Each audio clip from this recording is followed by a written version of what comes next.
سیدنا ابو بکر صدیق رضی اللہ تعالی عنہ کی سیرت پر مبنی، اور اس میں پہلے اسکول کو دعوت دوں گا۔ الشبہ وسیم پائنیئر گرامر اسکول سے تعلق ہے ان کا، کہ وہ اسٹیج پر ڈائس پر تشریف لائیں۔ الشبہ وسیم پائنیئر گرامر اسکول۔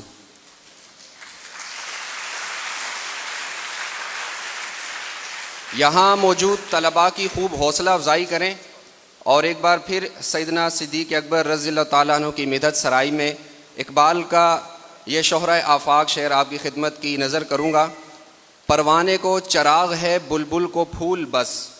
پروانے کو چراغ ہے بلبل کو پھول بس، صدیق کے لیے ہے خدا کا رسول بس۔ الشبہ وسیم پائنیئر گرامر اسکول۔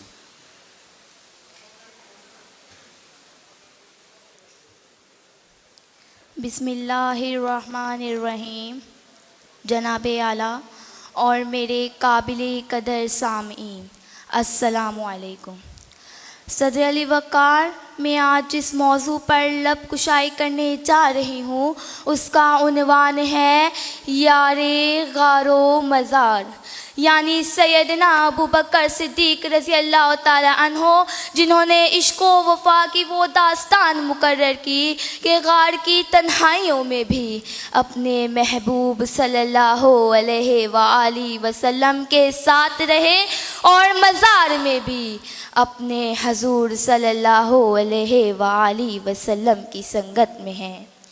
یقیناً منبع خوف خدا صدیق اکبر ہیں، حقیقی عاشقی خیر الورا صدیق اکبر ہیں، بلا شک پہ کرے صبر و رضا صدیق اکبر ہیں، حقیقی محزن صدق و وفا صدیق اکبر ہیں، جو یار غار محبوب خدا صدیق اکبر ہیں، جو یار غار محبوب خدا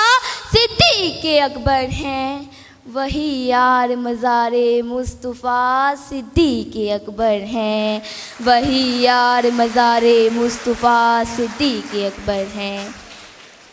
صدر وقار، جب حضور صلی اللہ علیہ وآلہ وسلم نے کفار کے مظالم سے تنگ آ کر غار میں پناہ لی تو اس وقت سیدنا ابو بکر صدیق رضی اللہ تعالی عنہ غار میں اپنے آقا کی خدمت کے لیے ساتھ موجود تھے، اور سیدنا ابو بکر صدیق رضی اللہ تعالی عنہ اپنے صحابی، لاڈلے صحابی کی گود میں اپنا سر انور رکھ کر آرام فرما رہے تھے کہ غار کے ایک سوسان سے سانپ نمودار ہوا، اور سیدنا ابو بکر صدیق رضی اللہ تعالی عنہ نے اپنی ایڑی اس سوراخ پر رکھ دیتے ہیں جس میں سے سانپ نمودار ہو رہا تھا، اور حضور صلی اللہ علیہ وآلہ وسلم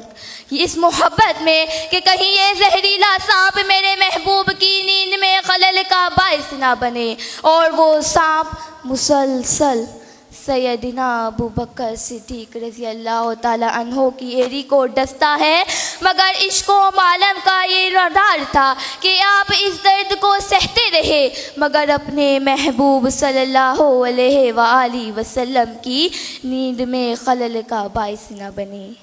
صدر وقار، اس موقع پر شاعر نے بہت خوبصورت بات کی ہے کہ سانپ دیدار تھا سرکار کا، ایڑی کر رہی تھی کام دیوار کا، آنسو نکل پڑے قدم ہٹا نہ ظاہر، کمال عشق تھا یہ یار غار کا، کمال عشق تھا یہ یار غار کا۔ جناب اعلیٰ، جب بات آتی ہے مال کی قربانی کی تو آپ رضی اللہ تعالی عنہ اپنے گھر کا سب مال اپنے محبوب کے قدموں میں لا کر رکھ دیتے ہیں، اور میرے آقا پوچھتے ہیں اے ابو بکر گھر والوں کے لیے کیا چھوڑ کر آئے ہو؟ تو آپ عرض کرتے ہیں یا رسول اللہ، گھر والوں کے لیے تو اللہ اور اس کا رسول ہی کافی ہے۔ جناب اعلیٰ، یہ وہی عشق تھا جس نے آپ کو یار غار و مزار بنا دیا۔ صدر علی وقار، حضور کی سنگت میں غار میں رہنا کوئی معمولی بات نہ تھی۔ روایت میں آتا ہے کہ سیدنا فاروق اعظم نے سیدنا ابو بکر صدیق رضی اللہ تعالی عنہ سے فرمایا اے ابو بکر،